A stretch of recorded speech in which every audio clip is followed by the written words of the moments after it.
민재야, 엄마 아직 살고 싶어. 가지 마. 산소 마스크 너머로 새어나오는 목소리가 공기처럼 가벼웠어요. 심장이 터질 듯 뛰었지요. 아, 보호자분 빨리 결정하셔야 해요. 생명이 위험합니다. 의사의 다급한 목소리가 복도로 울려 퍼졌지만 병실 밖에서 있던 아들 민재는 차갑게 고개를 돌렸어요. 여보, 정신 차려. 간 이식하다가 부작용 생기면 나는 어떡하라고. 수술비만 3천이야. 이 비싼 수술비를 어떻게 감당하려고? 며느리 지연의 냉정한 목소리가 그의 등을 떠밀었어요. 참, 엄마 미안해. 그 말은 곧 어머니를 포기하겠다는 뜻이었지요. 수술대 위 조순옥의 눈가에서 작은 물방울이 천천히 뺨을 타고 내렸어요. 가자, 여기 있어봤자 소용없어. 복도에서 발소리가 멀어졌어요. 그렇게 두 사람은 생사의 경계에 선 어머니를 조용히 그리고 확실하게 버렸지요. 하지만 이들은 몰랐어요. 2년 뒤 수백억 재벌이 된 어머니 앞에서 자신들이 무릎을 꿇게 되리라는 것을요. 아, 과연 이날 수술대 위에서 무슨 일이 벌어진 걸까요? 이제부터 이날의 모든 이야기를 들려드릴게요. 새벽 5시 노량진 골목, 희미한 가로등, 불빛 아래 낡은 간판 하나가 켜졌어요. 순옥 분식. 65 조순옥은 오늘도 어김없이 가게 문을 열었어요. 35년 30살 때 시작한 이 작은 가게는 그녀의 인생 전부였지요. 물론 그 세월 동안 재개발과 임대료 문제로 가게를 두어 번 옮겨야 했지만 노량진이라는 이 거리만큼은 떠나지 않았어요. 이곳에는 꿈을 준비하는 사람들이 있었고 그들에게는 따뜻한 밥 한 그릇이 필요했으니까요. 조순옥의 손이 익숙하게 김치를 썰어냈어요. 손등에는 세월의 흔적이 깊게 새겨져 있었지요. 화상 자국, 칼 베인 흉터, 거친 주름, 35년간 단 하루도 쉬지 않고 일한 증거였어요. 조순옥에게는 아들이 하나 있었어요. 아니 정확히는 하나만 남았지요. 큰아들 민수는 11살 때 학교 횡단보도에서 음주운전 차량에 치여 그 자리에서 숨졌어요. 남편은 그 충격을 이기지 못하고 2년 뒤 심장마비로 세상을 떠났지요. 그 후로 조순옥에게 남은 건 둘째 아들 김민재뿐이었어요. 민재만큼은 잘 키워야 해. 그녀는 이를 악물고 일했어요. 새벽부터 밤까지 명절에도 쉬지 않고 가게를 지켰지요. 아들의 등록금, 생활비, 책값, 옷까지 필요하다는 것은 무엇이든 보내줬어요. 자신은 하루 두 끼만 먹고 옷은 10년째 같은 것을 입어도 괜찮았어요. 20년 전 노량진은 원래 그런 곳이었어요. 공무원 시험, 의대 편입, 각종 고시를 준비하는 학생들이 모여드는 거리. 그중에는 돈도 연줄도 없이 오직 실력 하나로 인생을 바꾸려는 젊은이들이 많았어요. 고시원 월세조차 밀리면서도 포기하지 않는 사람들. 조순옥은 그런 이들에게 따뜻한 밥을 내주는 것이 자신의 작은 보람이었지요. 그 중에서도 유독 예의 바르고 싹싹했던 청년이 하나 있었어요. 도윤. 당시 27살 의대를 준비하던 고시생이었지요.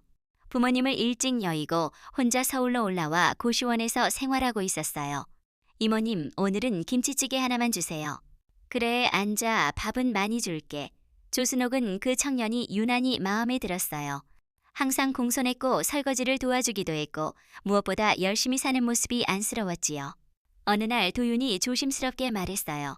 이모님 죄송한데 이번 달은 돈이 좀 부족해서요. 다음 달에 꼭 드릴게요. 괜찮아. 배고픈 사람한테는 밥이 먼저야. 조순옥은 그렇게 말하며 외상부에 이름을 적었어요. 하지만 그 외상은 점점 늘어만 갔어요. 한 달, 두 달, 세 달. 도윤은 미안해하며 계속 꼭 갚겠습니다 라고 말했지만 조순옥은 신경 쓰지 않았어요. 큰아들이 살아있었으면 저 나이보다 조금 어렸을 텐데 그녀에게 도윤은 죽은 아들의 모습과 겹쳐 보였어요. 어느 날 도윤의 고시원 주인이 조순옥을 찾아왔어요. 저기요, 304호 학생 아세요? 석 달째 방세를 못 내고 있어요. 이번 주까지 안 내면 내보낼 수밖에 없는데. 조순옥은 그날 밤 고민했어요. 자신도 여유가 없었어요. 민재 등록금에 생활비에 가게 월세까지. 하지만 결국 그녀는 은행을 찾았어요. 적금을 해지하고 석 달치 방세 45만 원을 마련했지요. 그리고 다음날 고시원 주인에게 그 돈을 건넸어요. 제가 대신 낼게요. 그 학생한테는 말하지 마세요. 왜요? 그냥요. 그 친구 자존심 상할까봐 1년이 흘렀어요. 어느 날 도윤이 가게로 뛰어들어왔어요. 이모님, 저 붙었어요. 서울대 의대. 정말이야? 네, 이모님 덕분이에요. 정말 감사합니다. 도윤은 조순옥의 손을 꼭 잡고 눈물을 흘렸어요. 이모님, 저 꼭 은혜 갚을게요. 의사 되면 제일 먼저 찾아뵐게요. 에이, 무슨 은혜야? 그냥 내가 잘 되는 게 보고 싶어서 그런 거야. 조순옥은 웃었지만 가슴 한편이 따뜻해졌어요. 하지만 세월은 가게를 가만두지 않았어요. 의대를 졸업하고 9년 뒤 도윤이 다시 찾아왔을 때 가게는 이미 다른 곳으로 옮긴 뒤였어요. 재개발 때문에 어쩔 수 없이 자리를 옮겨야 했고 당시에는 연락처를 남길 방법도 없었어요. 도윤은 그날 텅 빈 자리를 보며 중얼거렸어요. 이모님 꼭 다시 찾아뵙겠습니다. 그렇게 20년이 흘렀어요. 한편 둘째 아들 민재는 지방대학을 졸업하고 서울의 한 식품회사에 취직했어요. 조순옥은 그 소식을 들었을 때 눈물이 났어요. 우리 민재가 서울 회사를 다니다니 평생 분식집에서만 살아온 자신과는 다른 삶을 사는 아들이 자랑스러웠어요. 하지만 이상했어요.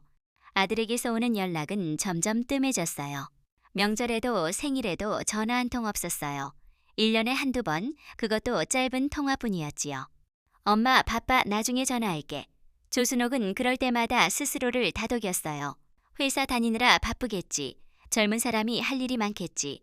그러던 어느 날 민재에게서 오랜만에 전화가 왔어요.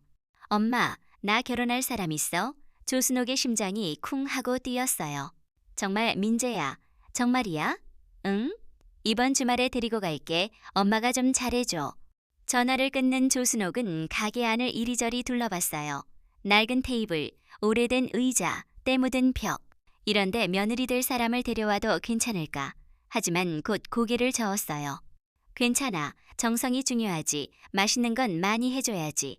조순옥은 그날부터 장을 보러 다녔어요. 시장 상인들도 놀랄 정도로 좋은 재료만 골랐지요. 한우 등심, 싱싱한 전복, 제철 나물, 평소 자신은 절대 사 먹지 않던 것들이었어요. 주말이 되었어요. 조순옥은 새벽부터 일어나 반찬을 준비했어요. 잡채, 갈비찜, 전복죽, 각종 나물, 좁은 식탁이 음식으로 가득 찼어요. 오후 2시쯤 문이 열렸어요. 엄마 왔어. 민재가 들어왔어요. 그리고 그 옆에는 단정한 정장을 입은 여자가 서 있었어요. 서지연 38, 시중은행 기업 여신 심사팀 과장이었지요. 어머님 처음 뵙겠습니다. 서지연이라고 합니다. 그래. 어서 와 앉아. 조순옥은 떨리는 손으로 앞치마를 매만지며 웃었어요. 하지만 그 순간 그녀는 놓치지 않았어요.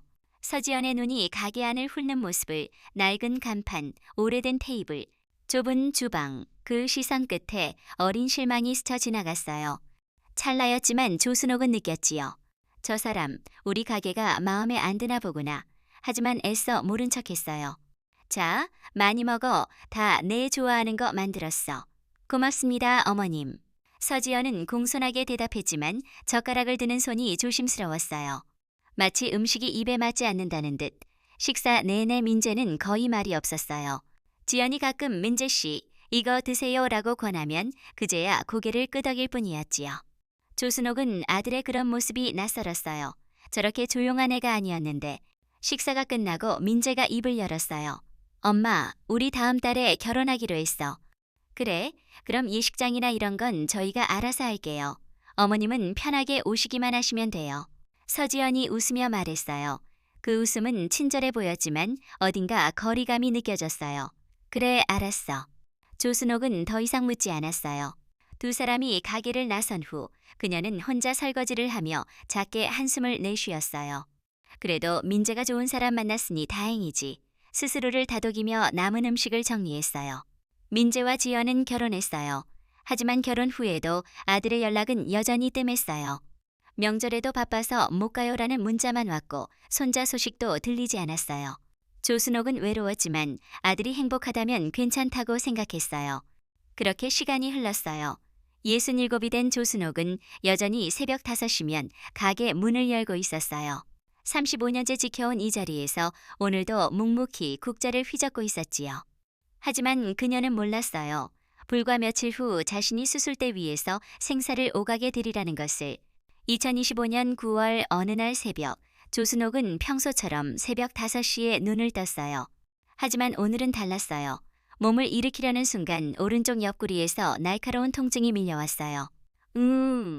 숨이 막혀오면서 식은땀이 이마를 타고 흘러내렸어요. 조순옥은 침대 가장자리를 붙잡고 간신히 몸을 일으켰어요. 괜찮아. 그냥 피곤해서 그런 거야. 하지만 걸음을 옮기려는 순간 다리에서 힘이 빠졌어요. 그녀의 몸이 바닥에 쓰러졌어요. 의식이 흐릿해졌어요. 천장의 형광등이 점점 멀어지는 것 같았어요. 아, 안 돼. 가게 문 열어야 하는데. 그것이 조순옥의 마지막 생각이었어요. 오전 8시 한서대학교 병원 응급실 119 구급대원이 들것을 급하게 밀며 들어왔어요. 67세 여성 환자, 의식 저하, 상태, 황달 증상 있음. 응급실 의료진이 즉시 달려들었어요. 조순옥은 산소 마스크를 쓴 채 차가운 침대 위에 누워 있었어요. 눈은 감겨 있었지만 의식은 아직 희미하게 남아 있었어요. 주변의 소리가 물속에서 들리는 것처럼 멀게 들렸어요. 혈압 80에 50맥박 약함, 간 수치 폭등, 급성 간부전 의심. 보호자 연락 가능한가요? 간호사가 조순옥의 가방에서 핸드폰을 꺼냈어요. 아들 민재라는 이름이 제일 위에 있었어요. 따르릉 따르릉 전화벨이 울렸지만 받지 않았어요. 3번, 4번 계속 전화를 걸었지만 소용없었어요. 보호자 연락 안 됩니다. 일단 응급처치 진행하고 계속 연락 시도해. 의사들이 분주하게 움직였어요. 조순옥의 몸에 링거가 꽂히고 각종 모니터가 연결되었어요. 심전도 기계의 삐삐 소리만이 차갑게 울려 퍼졌어요. 오전 10시 담당 의사 김영호가 검사 결과를 들고 심각한 표정으로 나왔어요. 급성 간부전입니다. 수치가 정상의 20배 이상이고 황달도 심합니다. 치료 방법은요? 간호사가 물었어요. 간 이식밖에 없습니다. 그것도 빨리 해야 합니다. 늦으면 의사 김영호는 말끝을 흐렸어요. 하지만 그 의미는 명확했지요. 늦으면 죽는다는 것. 보호자는요. 계속 연락 중인데 안 받습니다. 가족 중에 다른 사람은 차트상으로는 아들 1명뿐입니다. 김 의사는 한숨을 쉬며 다시 전화를 걸었어요. 이번에는 문자도 함께 보냈어요. 어머님 위급. 즉시 병원 연락 바람. 한서대병원 응급실. 오전 11시 일산의 한 아파트 거실. 김민재는 소파에 앉아 TV를 보고 있었어요.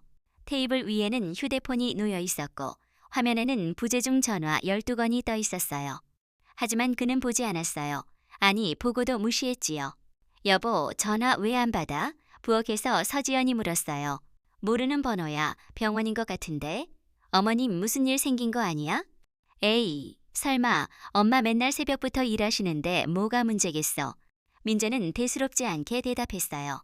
그때 민재 휴대폰에 문자 알림이 떴어요. 지연이 화면을 힐끗 보고는 얼굴이 굳어졌어요. 어머님 위급.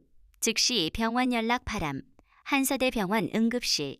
여보, 진짜 병원이야. 어머님 위급하대.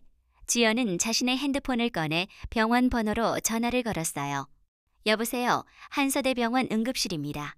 저기요, 조순옥 환자 보호자인데요. 아네, 지금 당장 오셔야 합니다. 환자 상태가 위급합니다. 무슨 병인데요? 급성 간부전입니다. 지금 간 이식 수술을 결정하셔야 하는데 지연의 얼굴이 굳어졌어요. 간 이식이요. 그럼 비용이 얼마나? 가족 기증이면 약 3천만 원, 타인 기증자를 구하면 7천만 원 이상입니다. 지연은 전화를 끊고 민재를 쳐다봤어요. 여보, 어머님 큰일 났어. 뭔데? 간부전이래. 간 이식 수술 받아야 한대. 민재의 얼굴이 창백해졌어요. 간 이식. 가족이 기증하면 3천만 원, 아니면 7천만 원 이상이래. 민재는 아무 말도 하지 못했어요. 3천만 원, 그에게는 상상할 수 없는 금액이었지요. 여보, 어떻게? 일단 병원 가보자. 민재는 떨리는 손으로 옷을 챙겼어요. 오후 1시 한서대병원 응급실 민재와 지연이 도착했어요. 조순옥 환자 보호자입니다. 아, 네, 이쪽으로 오세요. 간호사가 그들을 작은 상담실로 안내했어요. 곧이어 김영호 의사가 들어왔어요. 환자분 아드님이시죠? 네, 김민재입니다. 어머님 상태가 매우 위급합니다. 급성 간부전으로 간 기능이 거의 정지된 상태예요. 김 의사는 차트를 보여주며 설명했어요. 지금 당장 간 이식 수술을 받지 않으면 생명이 위험합니다. 그럼 어떻게 해야 하나요? 2가지 방법이 있습니다. 가족분이 생체간 기증을 하시거나 뇌사자 기증을 기다리는 건데 다행히 지금 기증자가 있어서 타인 기증은 바로 진행 가능합니다. 비용은요? 지연이 먼저 물었어요. 가족 기증은 약 3천만 원, 타인 기증은 7천만 원 이상입니다. 3천만 원, 7천만 원. 민재의 목소리가 떨렸어요. 그리고 아드님이 기증하시려면 검사부터 시작해야 하는데 혈액형은 맞으신가요? 저는 A형인데요. 어머님도 A형이시네요. 일단 혈액형은 맞습니다. 하지만 정밀 검사를 해봐야. 잠깐만요. 지연이 민재의 팔을 잡고 복도로 나왔어요. 상담실 문이 닫혔어요. 복도 벤치, 민재와 지연이 나란히 앉았어요. 민재의 손이 떨리고 있었어요. 여보, 어떡하지? 진정해. 일단 생각 좀 해보자. 지연의 목소리는 차가웠어요. 근데 3천만 원, 우리한테 그런 돈이 어디 있어. 그래도 엄마가... 여보, 정신 차려. 지연이 민재의 어깨를 잡았어요. 간대다 당신까지 쓰러지면 나는 어떡하라고. 하지만 그리고 당신이 기증하면 3천이고 타인 기증자로 하면 7천이야. 그 돈 어디서 구해? 민재는 아무 말도 하지 못했어요. 지연의 말이 현실적으로 들렸기 때문이지요. 그리고 솔직히 말해서 어머님 이제 연세도 있으시잖아. 67세면 이미 충분히 사신 거야. 조용히 보내드리는 게 오히려 효도일 수도 있어. 지연의 목소리는 낮았지만 단호했어요. 민재의 머릿속이 복잡해졌어요. 한편으로는 어머니를 구해야 한다는 마음, 다른 한편으로는 3천만 원이라는 현실, 그리고 아내의 차가운 논리. 여보, 회사 프로젝트는 어떡하고 다음 달 프리젠테이션 있잖아. 그건 간떼고 한 달은 못 움직여. 그럼 승진은 물 건너가는 거야. 민재의 마음이 흔들렸어요. 다음 달 프리젠테이션에서 가장 중요한 순간이었지요. 성공하면 부장 승진, 실패하면 정체. 그리고 어머님도 이미 힘드셨잖아.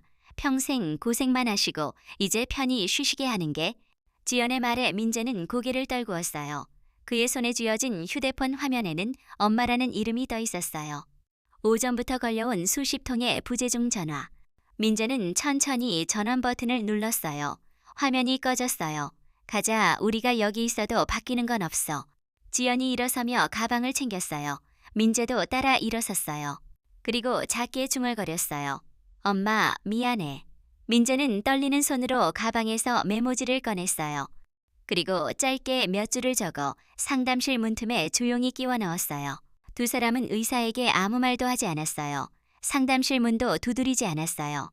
작은 쪽지 하나만 남겼을 뿐이지요. 그저 조용히 마치 처음부터 오지 않았던 사람들처럼 복도를 빠져나갔어요. 두 사람의 발소리가 복도를 따라 멀어졌어요. 그렇게 민재는 어머니를 포기했어요. 생사의 갈림길, 수술대 위에서 홀로 남겨진 어머니를, 자신의 간을 떼는 것에 대한 두려움, 커리어에 대한 집착, 그리고 아내의 차가운 계산 앞에서 아들은 평생을 키웠던 엄마를 차갑게 외면했지요. 상담실 한 김영호 의사는 문 밖의 기척이 사라진 것을 느꼈어요. 보호자분들 설마 가신 거야? 간호사가 복도를 확인하러 나갔다가 문틈에 끼워진 작은 쪽지를 발견했어요. 의사 선생님, 이거? 김 의사가 쪽지를 건네받아 펼쳤어요. 죄송합니다. 형편상 수술비 마련이 불가능하여 수술은 진행하지 않겠습니다. 더 이상 연락하지 말아주세요. 김영호의 손이 떨렸어요. 이게 도대체 무슨... 그의 목소리에 분노와 허탈함이 섞여 나왔어요. 빨리 다시 연락해봐요. 환자분 시간이 없어요. 알겠습니다. 간호사가 급히 전화를 걸었지만 소용없었어요. 민재의 휴대폰은 이미 꺼진 상태였고 지연의 전화도 받지 않았어요. 응급실 침대, 조순옥은 산소 마스크를 쓴 채 누워 있었어요. 의식은 희미했지만 주변 소리는 들렸어요. 보호자 연락 안 됩니다. 계속 시도해요. 시간이 없어요. 간호사들의 다급한 목소리, 조순옥의 눈꺼풀 아래로 작은 물방울이 천천히 흘러내렸어요. 민재야, 엄마는 아직 살고 싶단다. 하지만 그 목소리는 산소 마스크 너머로 새어나오지 못했어요. 심전도 기계의 삐삐 소리만이 차갑게 울려 퍼졌어요. 그렇게 조순옥은 생사의 경계에서 혼자 남겨졌어요. 하지만 그녀는 몰랐어요. 20년 전 자신이 건넨 밥 한 그릇이 지금 이 순간 자신을 구하기 위해 움직이고 있다는 것을. 오후 2시 한서대학교 병원 6층 이사장실. 정도윤은 책상 앞에 앉아 서류를 검토하고 있었어요. 48세, 20년 전 가난한 의대생이었던 그는 이제 전국병원 네트워크를 총괄하는 한서의료재단의 이사장이 되어 있었지요. 하지만 성공의 정점에 있는 지금도 그의 마음 한구석에는 늘 빚진 마음이 자리하고 있었어요. 20년 전 자신을 살린 그 분식집 이모님. 이모님 어디 계실까? 도윤은 매년 노량진을 찾아가 그 자리를 확인했지만 가게는 흔적도 없이 사라져 있었어요. 이름만으로는 찾을 수 없었고 당시 연락처도 남기지 못했어요. 그저 마음속 깊이 새긴 빚, 언젠가는 꼭 찾아서 은혜를 갚겠습니다. 그때 내선 전화가 울렸어요. 이 사장님, 응급실에서 급한 건이 있다고 합니다. 무슨 일인가? 환자 보호자가 잠적해서 수술 진행이 안 된다고요. 도윤은 미간을 찌푸렸어요. 보호자 잠적 사례는 가끔 있었지만 그럴 때마다 가슴이 답답했어요. 내려가 보겠네. 도윤은 자리에서 일어나 엘리베이터를 탔어요. 오후 2시 20분 응급실 도윤이 도착하자 김영호 의사가 급히 다가왔어요. 이 사장님, 죄송합니다. 이런 일로 직접 내려오시게 해서. 괜찮네. 상황이 어떤가? 67세 여성 환자, 급성 간부전입니다. 간 이식이 시급한데 보호자가 연락 두절입니다. 가족은 아들 한 명 있는데 오전에 왔다가 그냥 사라졌습니다. 전화도 안 받고요. 도윤의 얼굴이 굳어졌어요. 환자 상태는 매우 위급합니다. 오늘 안에 수술 못하면 김 의사는 말끝을 흐렸어요. 도윤은 잠시 생각하다가 말했어요. 차트 좀 보여주게. 김 의사가 태블릿을 건넸어요. 도윤은 화면을 내리며 환자 정보를 확인했어요. 이름 조순옥, 나이 67세, 주소 서울시 동작구 노량진. 도윤의 손이 멈췄어요. 조순옥, 노량진, 67세. 설마? 그의 심장이 빠르게 뛰기 시작했어요. 이 환자분, 직업이 뭔가? 차트에는 자영업이라고 되어 있습니다. 자영업. 도윤은 다시 화면을 내렸어요. 비상연락처 항목에 순옥분식이라는 가게 이름이 적혀 있었어요. 순옥분식. 그 이름을 본 순간 도윤의 온몸에 전율이 흘렀어요. 20년 전 자신이 매일 찾았던 그 가게, 자신을 살린 그 따뜻한 밥 한 그릇, 이모님. 도윤의 목소리가 떨렸어요. 이 사장님. 김 의사가 이상하다는 표정으로 쳐다봤어요. 이 환자분 어디 계신가? 3번 침대입니다. 도윤은 급히 커튼을 열었어요. 그곳에는 산소 마스크를 쓴 채 누워있는 조순옥이 있었어요. 20년이라는 세월이 흘렀지만 도윤은 단번에 알아볼 수 있었어요. 주름이 깊어진 얼굴, 거칠어진 손, 하지만 그 온화한 인상은 여전했어요. 이모님. 도윤은 침대 옆으로 다가가 조순옥의 손을 잡았어요. 차갑고 힘없는 손이었지요. 이 사장님, 혹시 아시는 분이신가요? 20년 전 이분은 제 생명의 은인일세, 제 인생 전부를 만들어주신 분이야. 도윤의 눈에 눈물이 고였어요. 지금 당장 수술 준비하게. 모든 비용은 내가 책임지겠네. 네, 하지만 보호자 동의가. 응급 상황이니 내 권한으로 진행하겠네. 최고의 의료진을 소집하고 VIP 병실도 준비해. 알겠습니다. 김 의사가 급히 움직였어요. 도윤은 여전히 조순옥의 손을 잡고 있었어요. 이모님, 제가 늦었습니다. 하지만 이제 괜찮습니다. 제가 지켜드릴게요. 조순옥의 눈꺼풀이 미세하게 떨렸어요. 의식은 희미했지만 어딘가에서 익숙한 목소리가 들리는 것 같았어요. 오후 3시 수술실 앞 복도, 의료진들이 분주하게 움직였어요. 간 이식 수술팀이 긴급 소집되었고 기증자 매칭도 신속하게 진행되었어요. 도윤은 수술실 앞 벤치에 앉아 두 손을 모았어요. 마치 기도하듯 이모님, 꼭 살아나셔야 합니다. 제가 아직 은혜도 갚지 못했는데. 그때 비서 김민수가 다가왔어요. 이 사장님, 환자분 아드님 연락처 확인됐습니다. 연락해봤나? 네, 하지만 계속 전화를 안 받으십니다. 그리고 비서가 잠시 망설이다 말을 이었어요. 오늘 오전에 아드님 부부가 병원에 오셨다가 수술비 얘기를 들으시고는 쪽지 한 장만 남기고 사라지셨다고 합니다. 쪽지? 네, 형편상 수술비 마련이 불가능하여 수술은 진행하지 않겠다. 더 이상 연락하지 말라는 내용이었습니다. 도윤의 얼굴이 차갑게 굳어졌어요. 주소는 일산입니다. 도윤은 다시 수술실 문을 바라봤어요. 빨간 수술 중 불빛이 켜져 있었어요. 오후 11시, 8시간의 수술이 끝났어요. 수술실 문이 열리고 집도의가 마스크를 벗으며 나왔어요. 이 사장님, 수술 성공했습니다. 도윤은 안도의 한숨을 내쉬었어요. 환자 상태는 매우 안정적입니다. 기증자와의 매칭도 완벽했고 거부 반응 위험도 낮습니다. 의식은 언제쯤? 내일 오전쯤 깨어나실 겁니다. 고생하셨네. 도윤은 고개를 숙여 인사했어요. 그리고 회복실로 이송되는 조순옥을 따라갔어요. 밤 10시, 도윤은 VIP 병실에서 조순옥을 지켰어요. 침대 옆 의자에 앉아 그녀의 손을 잡고 있었지요. 20년 전 그날이 떠올랐어요. 배고픔과 절망 속에서 포기하고 싶었던 그 시절. 하지만 매일 저녁 찾아갔던 순옥 분식에 따뜻한 밥 한 그릇이 자신을 지탱해줬어요. 배고픈 사람한테는 밥이 먼저야. 이모님의 그 말 한마디가 지금의 자신을 만들었어요. 고시원비를 대신 내주신 것도 나중에 고시원 주인에게 들어서 알았어요. 당시 주인이 이모님이 1년치 방세를 대신해 주셨다고 말했을 때 도윤은 그 자리에서 울었어요. 너무 죄송해서 너무 감사해서. 하지만 그 사실을 이모님께 직접 말할 용기가 없었어요. 그저 마음속으로 다짐했지요. 꼭 은혜를 갚겠습니다. 꼭. 그리고 의사가 되어 다시 찾아갔을 때 가게는 이미 사라진 뒤였어요. 20년 동안 찾아 헤맸지만 만날 수 없었어요. 그런데 이런 방식으로 다시 만나게 될 줄은. 이모님, 이제 제가 이모님을 지킬 차례입니다. 도윤은 조순옥의 손을 꼭 잡으며 중얼거렸어요. 다음날 오전 9시 조순옥의 눈꺼풀이 천천히 떨렸어요. 의식이 돌아오고 있었지요. 도윤은 즉시 알아챘어요. 이모님 깨어나셨어요? 조순옥의 눈이 천천히 떠졌어요. 흐릿한 시야에 낯선 천장이 보였어요. 여기가 어디? 병원입니다. 수술 잘 끝나셨어요. 낯선 목소리. 하지만 어딘가 익숙한 느낌. 조순옥은 천천히 고개를 돌렸어요. 그곳에는 단정한 정장을 입은 중년 남성이 서 있었어요.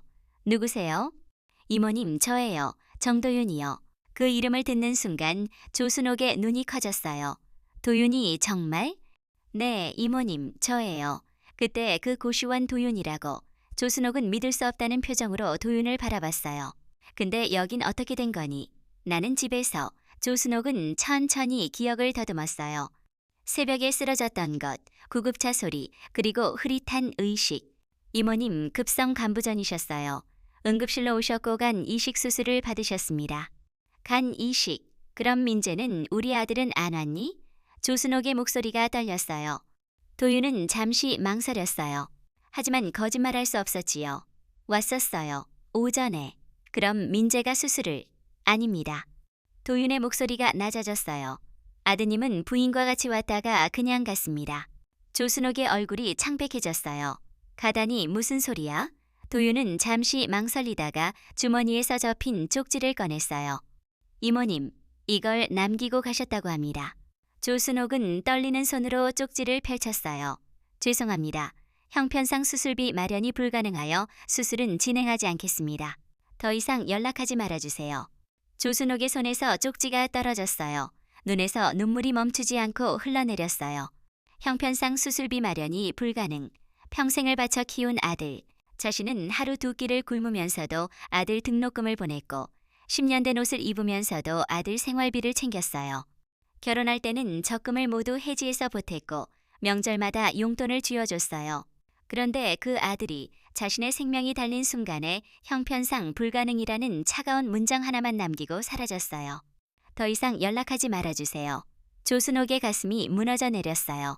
연락하지 말라고, 살려달라는 연락조차 하지 말라고. 나는 이 아이한테 뭐였을까?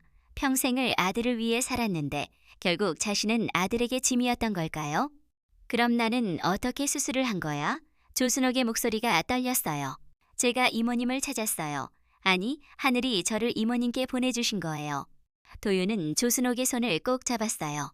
이모님 사실죠? 이모님 덕분에 성공했어요. 지금 이 병원 이사장으로 있습니다. 뭐 이사장? 조순옥은 믿을 수 없다는 표정을 지었어요. 네, 20년 전 이모님이 주신 밥 한 그릇, 그리고 고시원비. 그게 제 인생을 만들었어요. 그래서 의사가 됐고 지금은 이 병원을 총괄하고 있습니다. 도윤아, 내가 그렇게.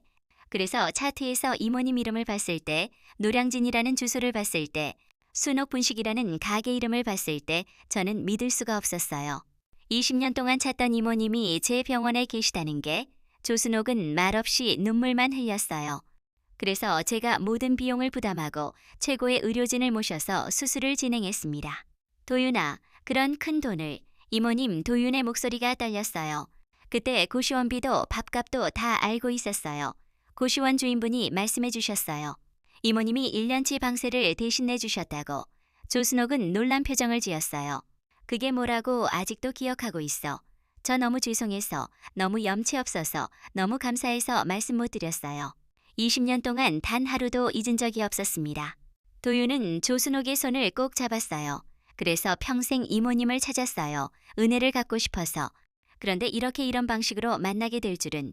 아이고, 도윤아. 조순옥은 울먹였어요. 이제 괜찮습니다. 수술도 잘 끝났고 제가 모든 걸 책임질게요. 수술비는 그런 거 앞으로 걱정하지 마세요. 그리고 이모님 앞으로 좋은 일이 생길 거예요. 도윤은 따뜻하게 미소 지었어요. 이제부턴 제가 이모님을 지킬 차례입니다. 조순옥은 도윤의 손을 꼭 잡으며 고개를 끄덕였어요. 하지만 가슴 한편에는 깊은 상처와 배신감이 자리 잡았어요. 혈육인 아들은 자신을 버렸고 남인 도윤이 자신을 살렸어요. 1년간 밥을 주고 방세를 대준 것이 20년 뒤 생명으로 돌아왔고 평생을 바쳐 키운 아들은 차가운 쪽지 한 장만 남기고 사라졌어요. 조순옥은 그 아이러니가 너무나 슬펐어요. 그러나 이때 조순옥은 알지 못했어요. 이것은 시작에 불과하다는 것을요. 일주일 후 조순옥은 VIP 병실에서 천천히 회복하고 있었어요. 수술은 성공적이었고 거부 반응도 없었어요. 하지만 몸의 상처보다 마음의 상처가 더 깊었지요. 아들이 남긴 쪽지, 더 이상 연락하지 말아주세요. 그 문장이 밤마다 조순옥을 괴롭혔어요. 민재에게서는 단 한 통의 전화도 문자도 오지 않았어요. 어머니가 생사를 오가는 것조차 궁금해하지 않는 것 같았어요. 조순옥은 창밖을 바라보며 조용히 눈물을 흘렸어요. 내가 뭘 잘못한 걸까? 그때 병실 문이 열렸어요. 이모님, 아침 드셨어요? 정도윤이 따뜻한 미소를 지으며 들어왔어요. 응, 도윤아, 고마워. 오늘 기분은 좀 어떠세요? 괜찮아. 하지만 조순옥의 표정은 괜찮지 않았어요. 도윤은 의자를 가까이 당겨 앉으며 말을 이었어요. 이모님, 그동안 제 얘기를 제대로 못 드렸네요. 괜찮아, 넌 바쁠 텐데. 아니에요. 이모님께 꼭 말씀드리고 싶었어요. 도윤은 잠시 창밖을 바라보다 입을 열었어요. 서울대 의대에 합격하고 6년간 정말 미친 듯이 공부했어요. 이모님 은혜를 생각하면 게으를 수가 없었거든요. 조순옥은 조용히 도윤의 말을 들었어요. 졸업하고 인턴 레지던트 3년을 더 했어요. 그래서 의사가 되기까지 총 9년이 걸렸죠. 그리고 그때 가장 먼저 한 일이 이모님을 찾는 거였어요. 그래서 그때 왔구나. 네, 근데 가게가 없더라고요. 그 자리엔 다른 건물이 들어서 있었고 도윤의 목소리가 잠시 떨렸어요. 정말 많이 찾았어요. 노량진 일대를 다 돌아다니고 분식집마다 물어보고 하지만 이름만으로는 찾을 수가 없었어요. 미안하구나. 내가 연락처라도 남겼어야 했는데. 아니에요. 이모님 잘못이 아니에요. 도윤은 고개를 저었어요.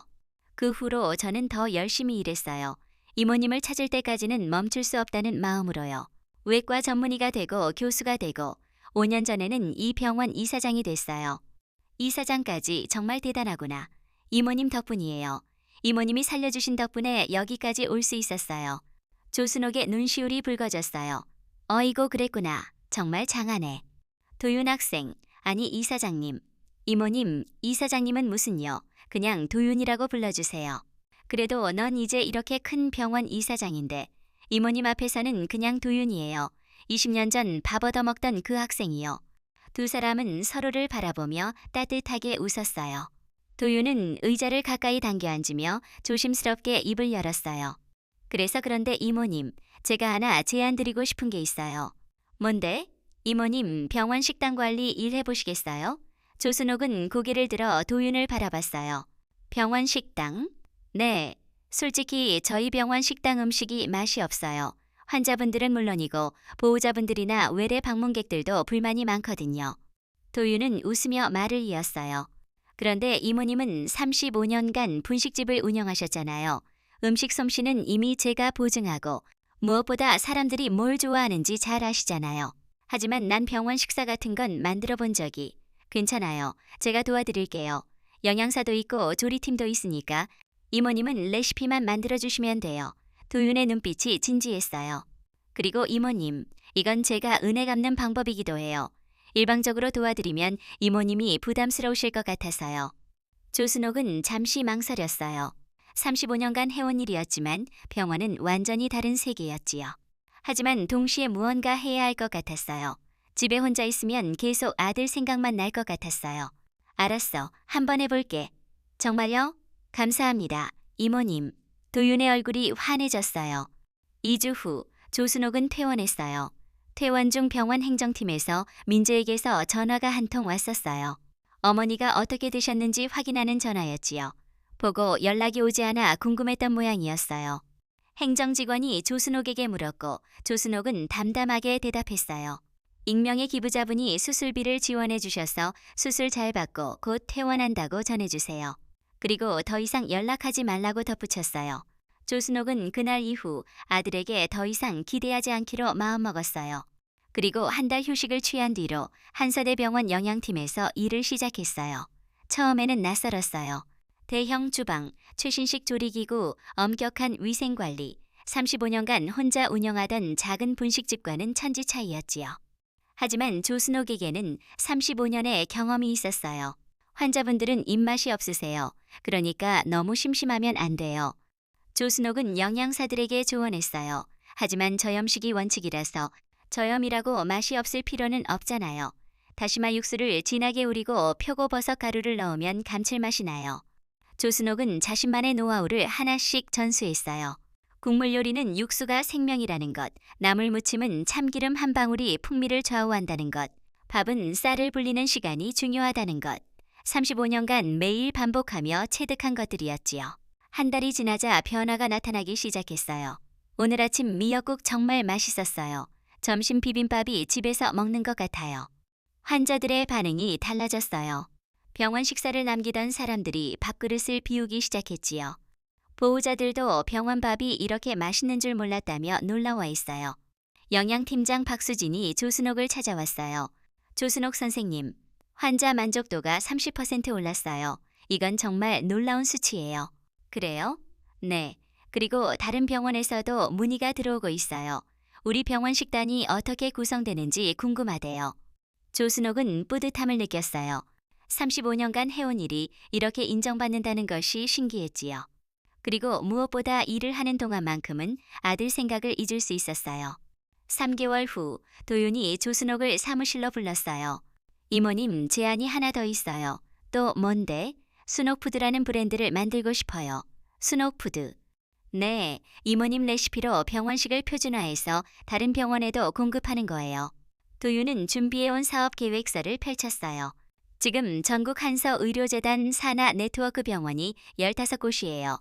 여기에 이모님 레시피를 적용하면 수만 명의 환자분들이 맛있는 병원식을 드실 수 있어요.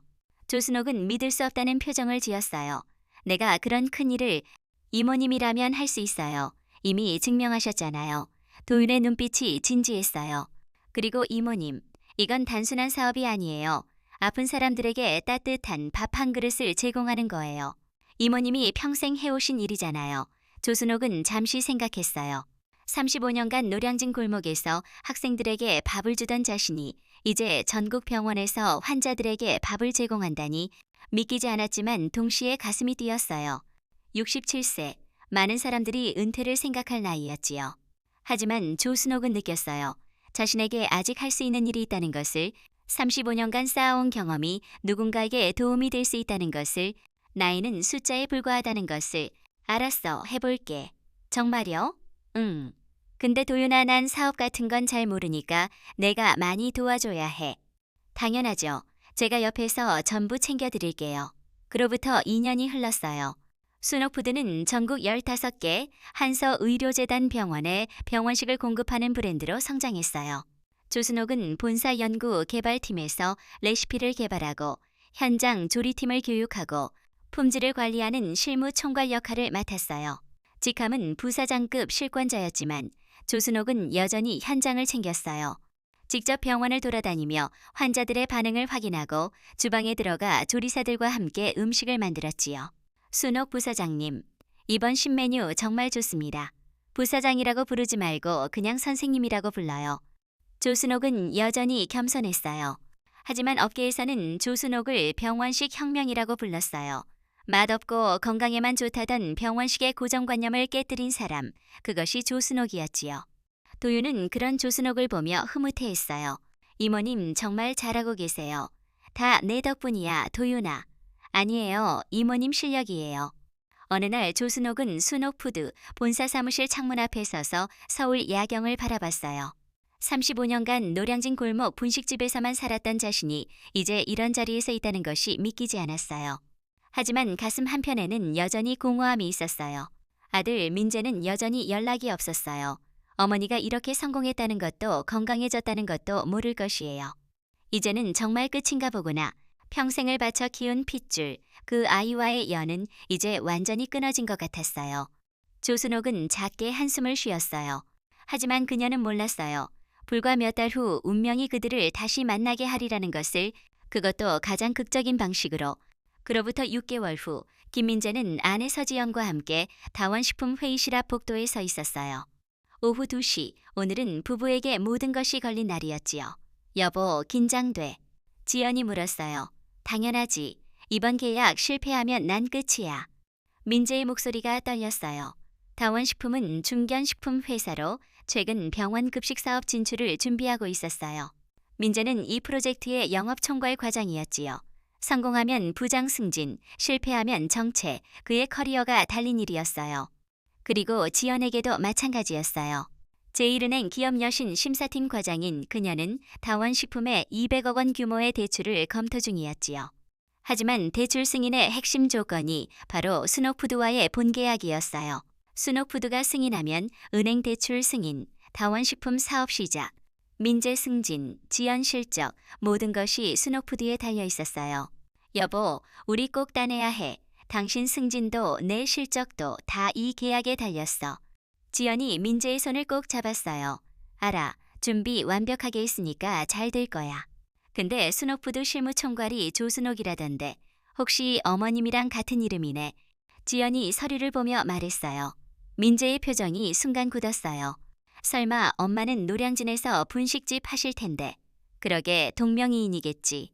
두 사람은 애써 그 생각을 떨쳐냈어요. 들어가자 민재가 회의실 문을 열었어요. 회의실 안에는 이미 순옥푸드 영업팀 직원들이 앉아 있었어요. 안녕하세요. 다원식품 영업과장 김민재입니다. 제1은행 기업여신 심사팀 과장 서지연입니다. 두 사람이 인사했어요. 반갑습니다. 저는 순옥푸드 영업팀장 김민수입니다. 영업팀장이 악수를 청했어요. 오늘은 다원식품의 병원 급식 진출 관련해서 순옥푸드와의 협력 방안을 논의하고 동시에 제1은행의 대출 심사도 진행하려고 합니다. 민재는 준비해온 제안서를 꺼내며 지연과 눈빛을 교환했어요. 잘하자? 그때 영업팀장이 말했어요. 아, 그리고 저희 실무총괄이신 조순옥 부사장님이 곧 오실 겁니다. 중요한 계약이라 직접 참석하신대요. 민재와 지연은 동시에 긴장했어요. 조순옥 부사장, 정말 동명이인이겠지. 민재는 스스로를 다독였어요. 몇 분 후 회의실 문이 열렸어요. 단정한 정장을 입은 여성이 들어왔어요. 민재의 눈이 커졌어요.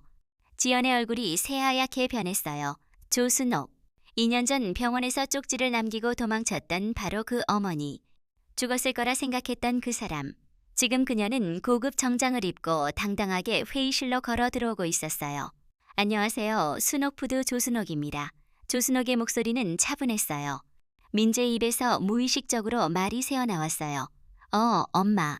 지연도 놀라 중얼거렸어요. 어머님이 어떻게? 회의실에 다른 사람들이 일제히 두 사람을 쳐다봤어요. 조순옥은 잠시 두 사람을 바라보다가 차분하게 말했어요. 여긴 일하는 곳입니다. 그리고 두 분은 2년 전에 어머니를 버리신 걸로 아는데요. 그녀의 시선이 민재와 지연을 스쳐 지나갔어요. 찰나의 순간이었지만 세 사람 모두 그 시선의 무게를 느꼈어요. 앉으세요. 조순옥이 먼저 자리에 앉았어요. 민재와 지연은 얼어붙은 채 서 있었어요. 지연이 민재의 손을 꼭 잡았어요. 손이 차갑게 식어 있었어요. 다원식품 제1은행 관계자분들 앉으시죠. 영업팀장이 재촉했어요. 민재는 떨리는 다리로 간신히 의자에 앉았어요. 지연도 마찬가지였어요. 조순옥은 아무 표정 없이 두 사람을 바라봤어요. 마치 처음 보는 사람들처럼. 그럼 다원식품 측에서 먼저 제안서를 발표해 주시겠습니까? 네. 민재는 떨리는 손으로 서류를 펼쳤어요. 저희 다원식품은 목소리가 떨렸어요. 조순옥은 아무 표정 없이 민재를 바라봤어요. 계속하세요. 저희는 병원 급식 시장에 진출하여 민재의 발표는 엉망이었어요. 평소 같으면 유창하게 말했을 텐데 오늘은 문장 하나도 제대로 이어지지 않았어요. 지연이 민재의 다리 밑을 발로 살짝 건드렸어요. 정신 차려. 민재는 간신히 발표를 이어갔어요. 20분간의 발표가 끝났어요. 회의실에 무거운 침묵이 흘렀어요. 조순옥이 입을 열었어요. 다원식품의 제안은 흥미롭습니다만 그녀는 서류를 천천히 닫았어요. 몇 가지 확인하고 싶은 것이 있습니다. 네, 말씀하세요. 영업팀장이 대답했어요. 귀사의 영업총괄이신 김민재 과장님. 조순옥의 시선이 민재에게 고정되었어요. 네. 민재는 간신히 대답했어요. 저희 순옥푸드는 단순히 가격이나 조건만 보지 않습니다. 사람을 봅니다. 특히 가족을 어떻게 대하는지, 약속을 어떻게 지키는지를 중요하게 생각합니다. 회의실 공기가 얼어붙었어요. 지연이 급히 끼어들었어요. 어머님, 아니, 조 부사장님, 실례지만 그게 무슨 의미인가요? 저희는 순수하게 비즈니스 제안을 드리러 온 건데요. 제1은행 서지연 과장님. 조순옥의 시선이 지연에게 옮겨갔어요. 네, 지연의 목소리도 떨렸지만 애써 당당하게 대답했어요. 은행은 종이 위에 신용을 보시겠지만 저희는 사람 사이에 신용을 봅니다. 조 부사장님, 저희 제1은행에서는 다원식품에 200억 원 규모의 대출을 준비 중입니다. 순옥푸드와의 계약만 확정되면 즉시 진행 가능합니다. 이건 모두에게 좋은 기회입니다. 지연이 최대한 프로페셔널한 톤으로 말했어요. 조순옥은 잠시 지연을 바라보다가 조용히 말했어요. 2년 전 어떤 사람이 가족을 버렸습니다. 민재의 얼굴이 새하얗게 변했어요. 수술대 위에서 생사를 오가는 가족을 쪽지 한 장 남기고 저버렸습니다. 조 부사장님, 저희 다원식품 팀장이 당황하며 끼어들었어요. 형편상 수술비 마련이 불가능하여 수술은 진행하지 않겠다. 더 이상 연락하지 말라. 그게 그 쪽지의 내용이었습니다. 지연의 입술이 파르르 떨렸어요. 그런 사람과 사업을 하는 것이 과연 현명한 일일까요? 조순옥의 목소리는 여전히 차분했어요. 하지만 그 안에 담긴 무게는 회의실 전체를 짓누르고 있었어요. 조 부사장님, 오해가 있으신 것 같은데 지연이 급히 말했어요. 오해가 아닙니다. 조순옥이 단호하게 말했어요. 제가 직접 겪은 일입니다. 그리고 그 쪽지는 지금도 제 서랍에 보관되어 있습니다. 민재는 고개를 들지 못했어요. 지연은 입술을 깨물며 민재를 쳐다봤어요. 이게 어떻게 된 일이야?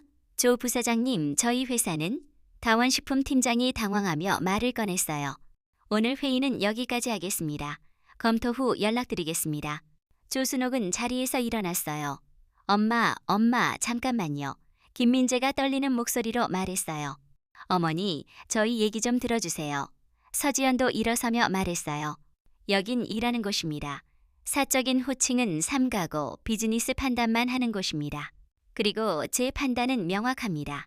조 부사장님, 지연이 일어서며 소리쳤어요. 어머니, 저희한테도 사정이 있었습니다. 그때는 정말 사정. 조순옥이 서지연을 바라봤어요. 목소리 톤이 변했어요. 생사가 달린 사람한테 더 이상 연락하지 말라는 게 사정이었니? 회의실이 얼어붙었어요. 조순옥의 목소리는 떨렸지만 멈추지 않았어요. 수술대 위에서 죽어가는 엄마한테 쪽지 한 장 남기고 도망가는 게 사정이었어. 김민재는 고개를 들지 못했어요. 나는 그날 정말 죽는 줄 알았어. 아니, 그냥 죽고 싶었어. 조순옥의 눈에 눈물이 고였어요. 평생 너희 위에 살았는데 마지막 순간에 나한테 남은 건 차가운 쪽지 한 장이었어.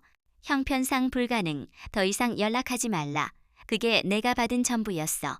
서지연의 얼굴이 창백해졌어요. 너희는 그날 나를 버렸어. 완전히. 그런데 지금 와서 사정이 있었다고. 무슨 사정이 사람 목숨보다 중요했는데. 조순옥은 서류를 집어들었어요. 지연은 아무 말도 하지 못했어요. 조순옥은 회의실을 나갔어요. 남겨진 민재와 지연, 그리고 다원식품 팀원들은 얼어붙은 채 움직이지 못했어요. 김 과장, 대체 무슨 일이야? 저분이 누구야? 다원식품 팀장이 분노찬 목소리로 물었어요. 민재는 아무 대답도 하지 못했어요. 회의실 밖 복도 민재와 지연이 나왔어요. 여보, 이게 대체 무슨 일이야? 어머님이 살아계셨어? 지연이 다급하게 물었어요. 나도 몰랐어. 죽은 줄 알았는데. 그럼 어떻게 수술을 받은 거야? 누가 돈을 낸 거고? 모르겠어. 민재는 두 손으로 얼굴을 감쌌어요.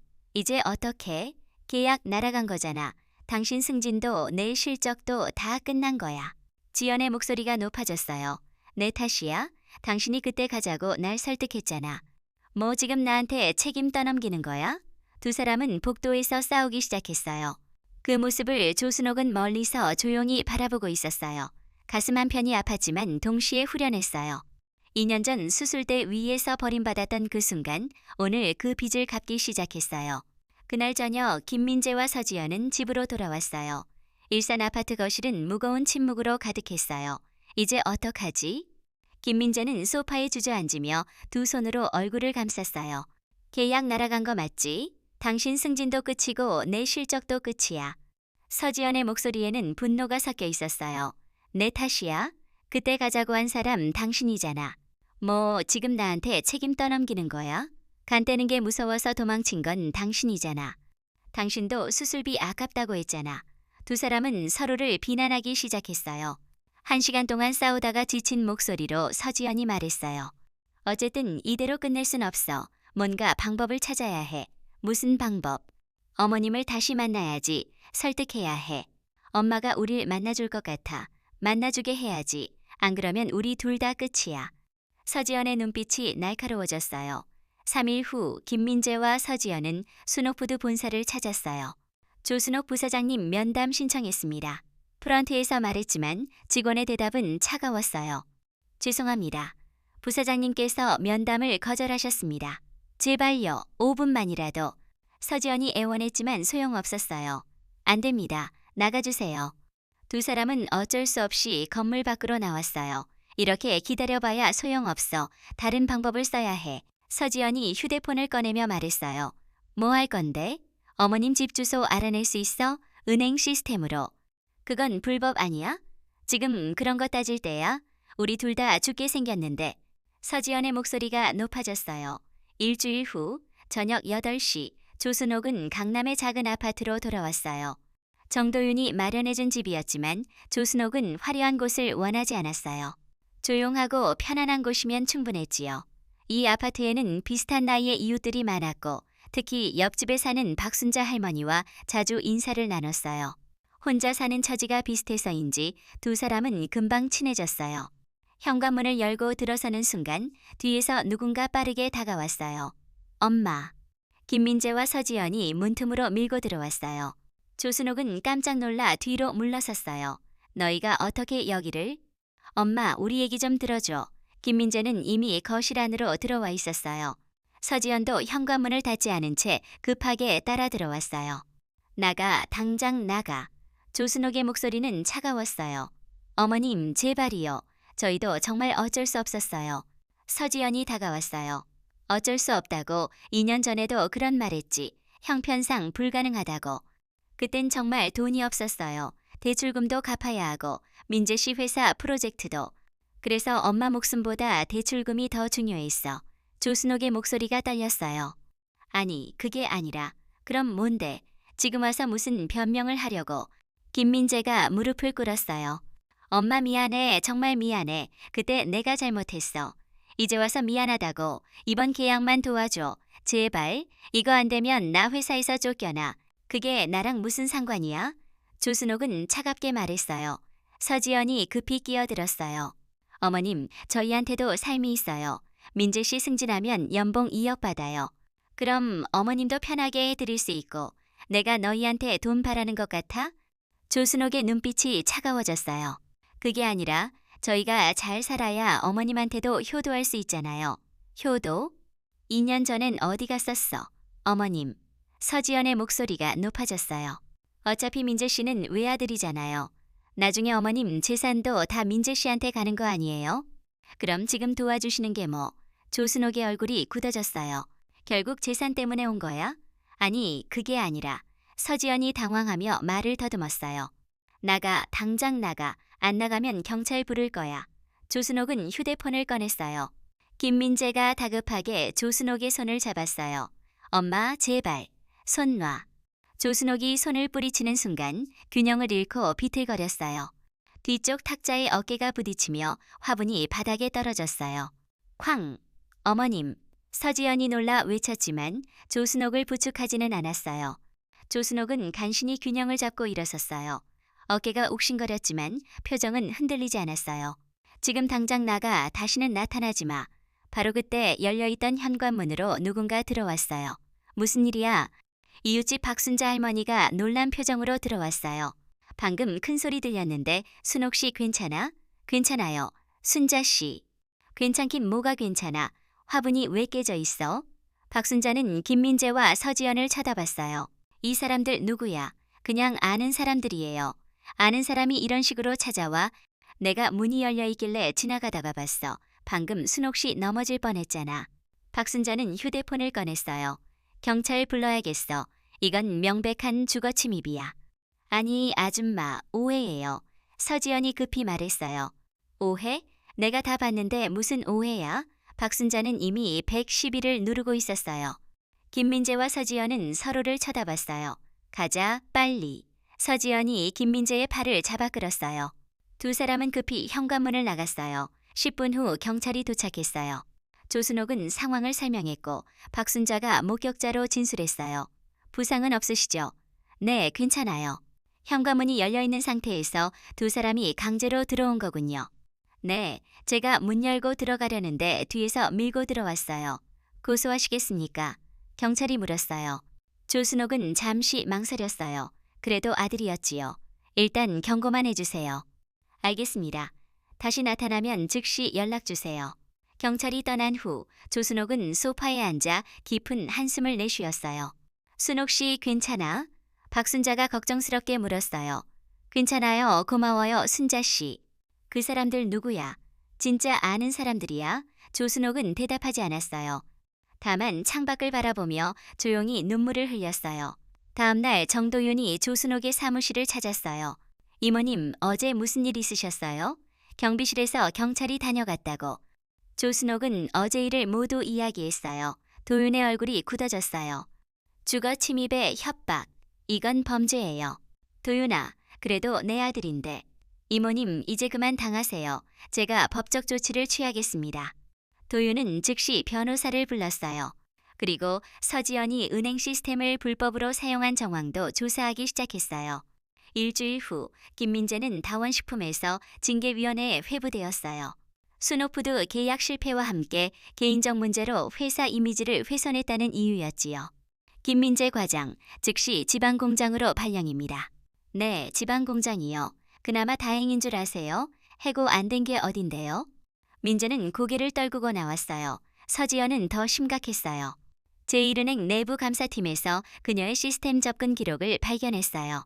고객 정보를 무단으로 조회한 정황이 명확했지요. 서지연 과장 3개월 정직 처분입니다. 그리고 대출심사팀에서 제외됩니다. 팀장님 제발. 이게 다행인 줄 아세요? 고소당하면 형사처벌 받아요. 서지연은 눈물을 흘리며 자리에서 일어났어요. 그날 밤 김민재와 서지연은 집 거실에서 마주 앉았어요. 이제 어떡하지? 김민재의 목소리는 힘이 없었어요. 다 당신 엄마 때문이야. 서지연이 소리쳤어요. 내 잘못도 있잖아. 그래, 당신 잘못이지. 2년 전에 왜 그랬어? 간이나 떼줄 것이지. 그땐 당신이 가자고 했잖아. 두 사람은 또다시 싸우기 시작했어요. 그날 밤 서지연은 짐을 싸서 친정으로 갔어요. 당분간 따로 살자. 당신 진짜 꼴보기도 싫어. 문이 쾅 하고 닫혔어요. 김민재는 텅 빈 거실에 혼자 남았어요. 승진은 물 건너갔고 아내는 떠났고 어머니는 자신을 외면했어요. 모든 것이 무너져 내렸어요. 그제서야 김민재는 깨달았어요. 2년 전 그 선택이 얼마나 큰 대가를 치르게 될지. 하지만 이미 돌이킬 수 없었어요. 3개월 후 김민재는 경상남도 창원의 다원식품 공장에서 하루하루를 보내고 있었어요. 서울 본사 영업과장에서 지방공장 관리직으로, 그것도 실질적으로는 잡무를 처리하는 말단 직원이나 다름없었지요. 김 대리, 이거 창고 정리 좀 해줘. 네. 대리로 강등된 지 이미 2개월째였어요. 회사에서는 더 이상 그를 신뢰하지 않았어요. 순옥푸드 계약 실패, 개인 스캔들, 그리고 주거 침입 사건까지 모든 것이 인사기록에 남아있었지요. 퇴근 후 김민재는 좁은 원룸으로 돌아왔어요. 서지연은 3개월 전 집을 나간 후 연락이 없었어요.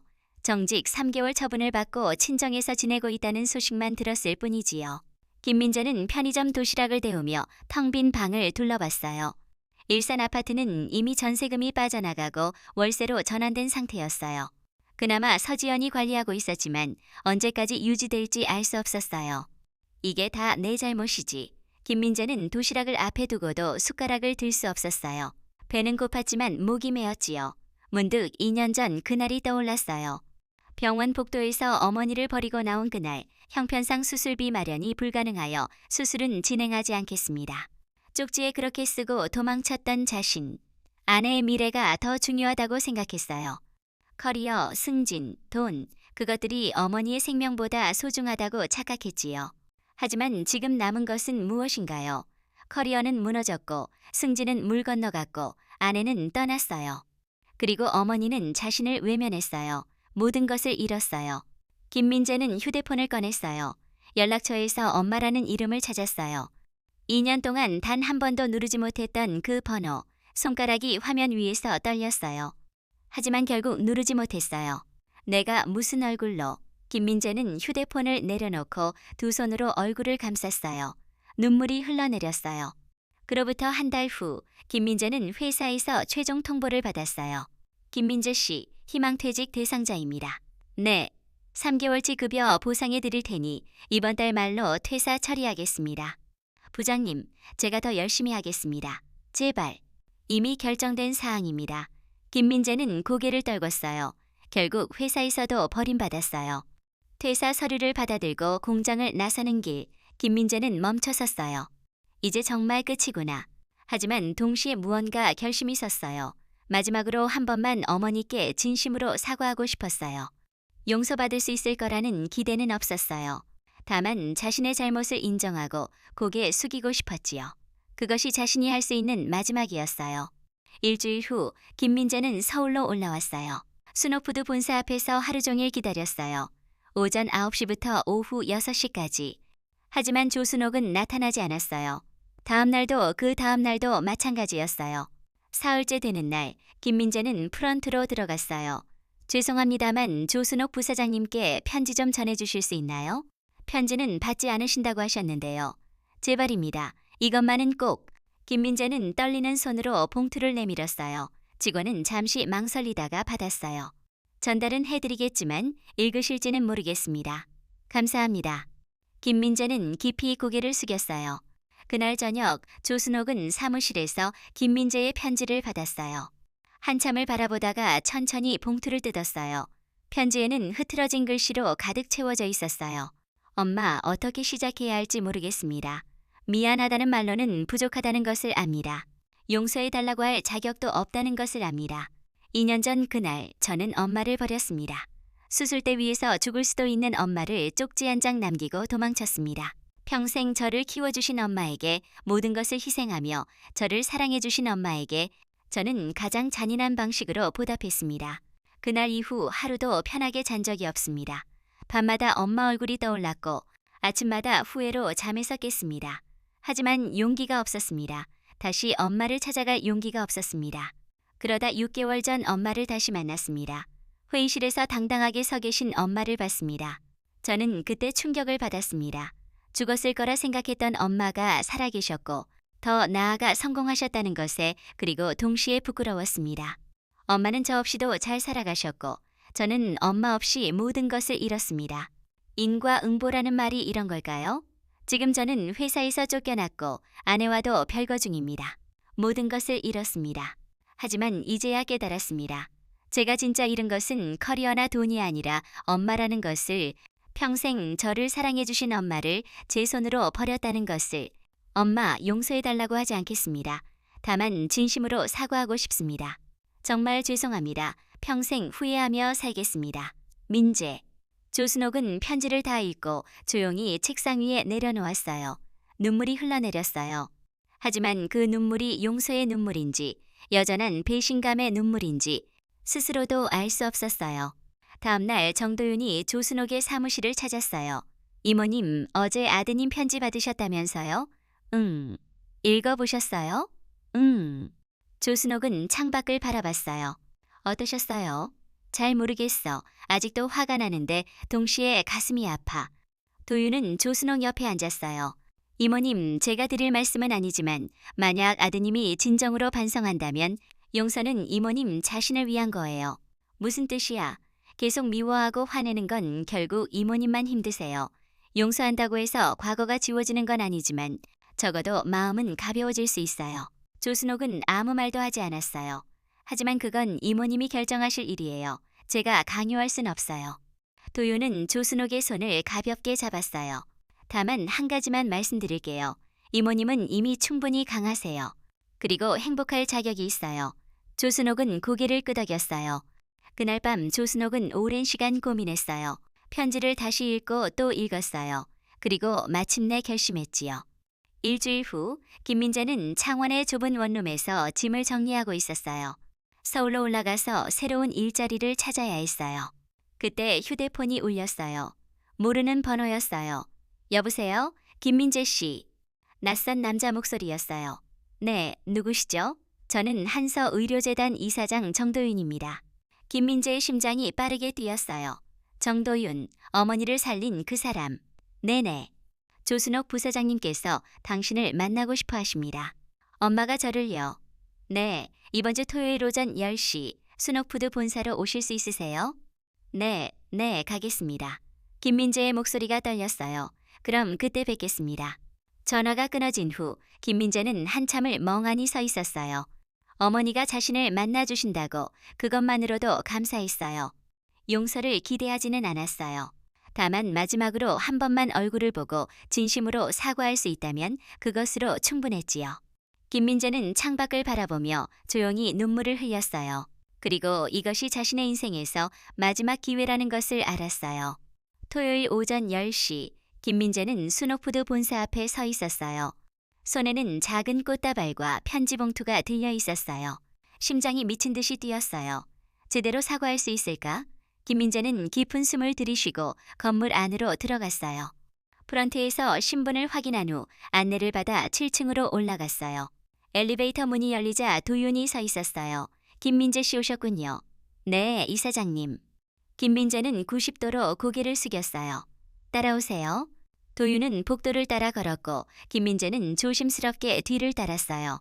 한 회의실 앞에서 도윤이 멈춰 섰어요. 어머님이 안에 계십니다. 한 가지만 말씀드리겠습니다. 도윤이 김민재를 똑바로 바라봤어요. 어머님은 제게 생명의 은인이십니다. 20년 전 저를 살려주신 분이에요. 김민재는 고개를 숙였어요. 그 은인을 2년 전에 당신이 버렸습니다. 그 사실을 절대 잊지 마세요. 죄송합니다. 들어가세요. 도윤이 문을 열어주었어요. 김민재는 떨리는 발걸음으로 회의실 안으로 들어갔어요. 회의실 안, 조순옥은 창가 의자에 앉아 있었어요. 깔끔한 정장을 입고 단정한 모습이었지요. 2년 전 병원에서 받던 수술대 위에 누워있던 그 모습과는 완전히 달랐어요. 김민재의 목소리가 떨렸어요. 조순옥은 천천히 고개를 돌렸어요. 앉아, 차가운 목소리였어요. 김민재는 조심스럽게 맞은편 의자에 앉았어요. 그리고 손에 들고 있던 꽃다발을 테이블 위에 놓았어요. 이건 됐어. 그런 거 필요 없어. 조순옥은 꽃다발을 보지도 않았어요. 무거운 침묵이 흘렀어요. 김민재는 고개를 들지 못한 채 두 손을 꼭 쥐고 있었어요. 편지 받았어. 조순옥이 먼저 입을 열었어요. 죄송합니다. 미안하다고. 그 말로 다 되는 거야? 조순옥의 목소리가 떨렸어요. 아니요, 안 됩니다. 아무리 사과해도 부족합니다. 김민재는 고개를 들어 조순옥을 바라봤어요. 눈에는 눈물이 가득했어요. 엄마, 정말 죄송합니다. 2년 전 그날 저는 정말 그만해. 조순옥이 손을 들어 제지했어요. 변명 듣고 싶지 않아. 변명이 아닙니다. 제 잘못이었습니다. 김민재는 의자에서 일어나 무릎을 꿇었어요. 엄마, 저는 엄마를 버렸습니다. 수술대 위에서 죽을 수도 있는 엄마를 저버렸습니다. 조순옥은 아무 말 없이 김민재를 바라봤어요. 평생 저를 키워주시고 모든 걸 희생하신 엄마를 저는 돈 때문에 포기했습니다. 김민재의 목소리가 흐느낌으로 바뀌었어요. 커리어가 승진이 대출금이 그게 엄마 목숨보다 중요하다고 생각했습니다. 그래서 조순옥의 목소리는 여전히 차가웠어요. 지금 와서 후회한다고 다 되는 거야? 2년 동안 어떻게 살았는지 알아? 죄송합니다. 죄송하다는 말로 되는 게 아니야. 조순옥은 창밖을 바라봤어요. 2년 전 그날 나는 정말 죽고 싶었어. 아니, 죽는 줄 알았어. 그녀의 목소리가 떨렸어요. 병원 침대에 누워서 수술비가 없어서 아들이 날 버렸다는 걸 알았을 때, 그때 내 마음이 어땠을 것 같아? 엄마 35년간 분식집에서 일하며 너 하나 키웠어. 새벽부터 밤까지 명절도 쉬지 않고 일했어. 조순옥의 눈에서 눈물이 흘러내렸어요. 내 대학 갈 때는 적금을 다 해지했고 결혼할 때는 3억을 대출받아서 보탰어. 내가 입은 옷은 10년 된 거였지만 너한테는 좋은 것만 사줬어. 엄마 죄송합니다. 그런데 너는 나한테 뭘 했어? 수술비 3천만 원이 없다고 형편상 불가능하다고 쪽지 한 장 남기고 도망갔잖아. 조순옥의 목소리가 높아졌어요. 김민재는 고개를 들지 못했어요. 엄마 목숨은 3천만 원도 안 됐던 거야? 죄송합니다. 제가 미쳤었습니다. 김민재는 바닥에 이마를 대고 울었어요. 정말 죄송합니다. 평생 후회하며 살겠습니다. 용서해달라는 말은 안 하겠습니다. 다만 김민재는 고개를 들어 조순옥을 바라봤어요. 엄마가 살아계셔서 감사합니다. 그리고 성공하셔서 정말 다행입니다. 조순옥은 눈물을 닦으며 김민재를 바라봤어요. 한참의 침묵이 흘렀어요. 일어나. 네, 일어나라고. 김민재는 천천히 일어났어요. 조순옥은 지갑에서 사진 한 장을 꺼냈어요. 오래된 색 바른 사진이었어요. 이거 기억나.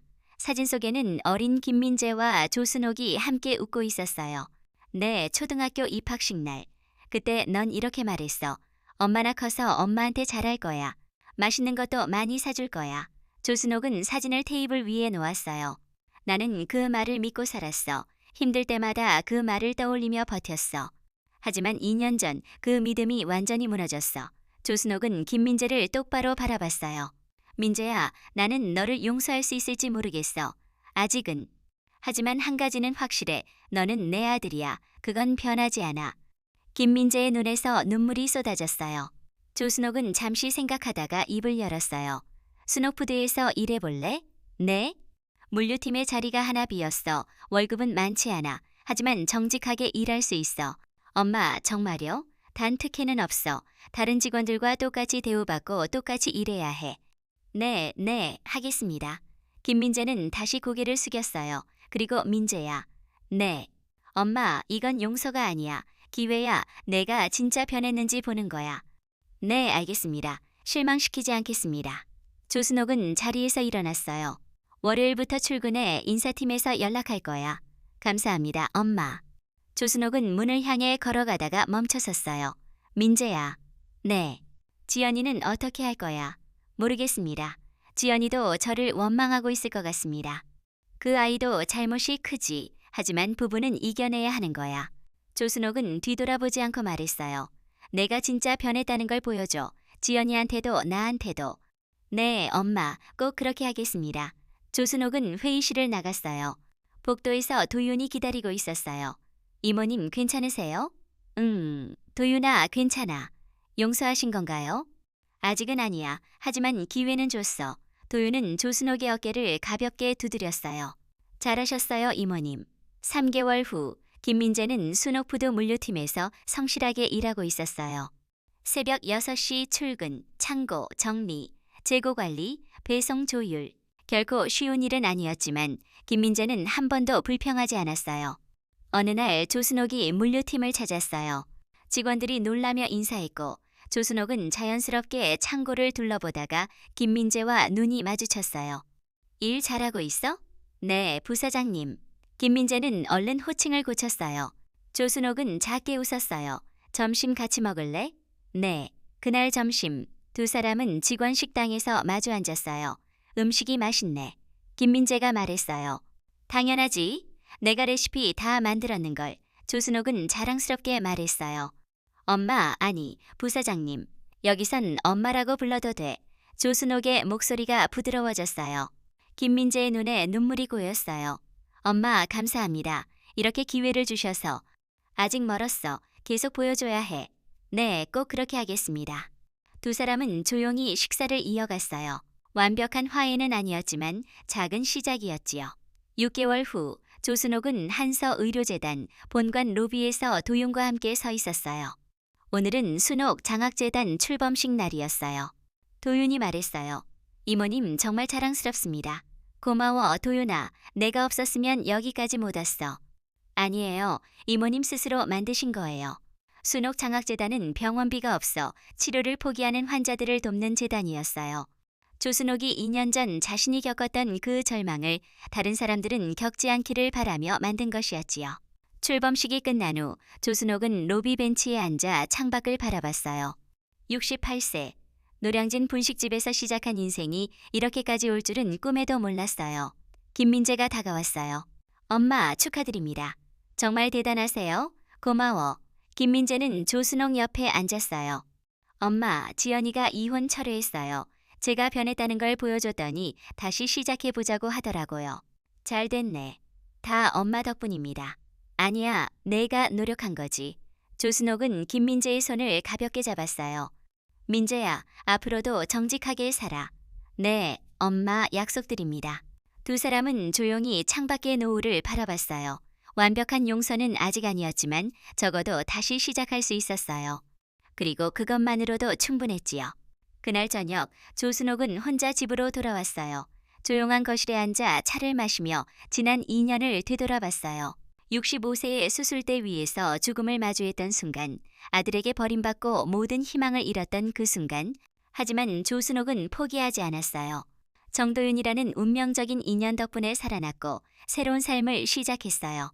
병원 식당 관리에서 시작해 순옥푸드를 만들고 전국 15개 병원에 음식을 공급하는 사업가가 되었어요. 67세에도, 아니 67세가 된 지금도 난 뭔가 할 수 있구나.